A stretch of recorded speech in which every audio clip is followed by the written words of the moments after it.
get a hold of it, can rock your world. I remember when my brother passed away, I said to my mom, I said, Ma, you still, and I call her Ma to this day, I say, Ma, you still got 4 other kids to raise. So, yes, you did lose one, but the 4 other ones, we still need you. We still need you. See, so today, as we begin to close out and phase out this interview, you talk about the brands, you talk about the business, you talk about the grief, you talk about the loss.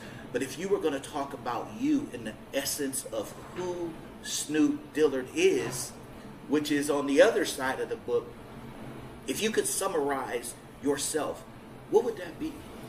So I think, that kind of brings us to legacy, right? And I think that, when you go through something like grief, it does, make you think about, the loss of your own life and how it is that you want to be remembered, when you leave this earth. And so for me, you can't go through something like that and not be humbled, not feel humility. And so for me, it's okay, well, how do I want to be remembered, and what do I want to do for others? I want to inspire others, especially the youth, and so I started with the loss of my daughter. I started the Katera Renee Dillard Foundation, for my daughter's legacy. And so what we focus on is giving back to the youth, especially those that, have been in foster care, like my daughter, especially for those that are, teen mothers, especially for those, that are out there making some mistakes, and then they look back and feel like, okay, well, I won't be able to be successful. I can't be a doctor, or I can't be an attorney, or, I can't be this, because I went through this, in life. And so, and then we do other things. We do a diaper drive annually.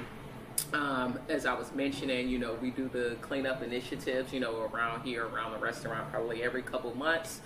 We cook, for the homeless. And these are things like silent projects that I do that, I don't come out with all the cameras and all of that, but, just things from the heart, And so, and essentially, and just kind of wrapping that up, being able to, relate, to other mothers. I was very vocal about my journey online with losing my daughter, and just some of the very low lows, because I had always been vocal about all of the high highs, and the grand openings and the successes and stuff. And so,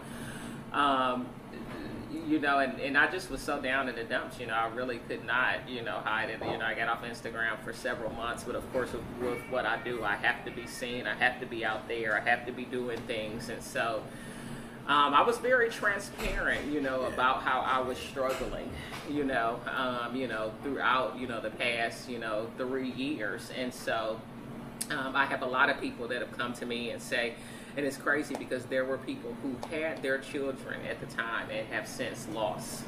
And they tell me that, me going on and continuing to live and continuing to, be an entrepreneur, continuing to be in the spotlight.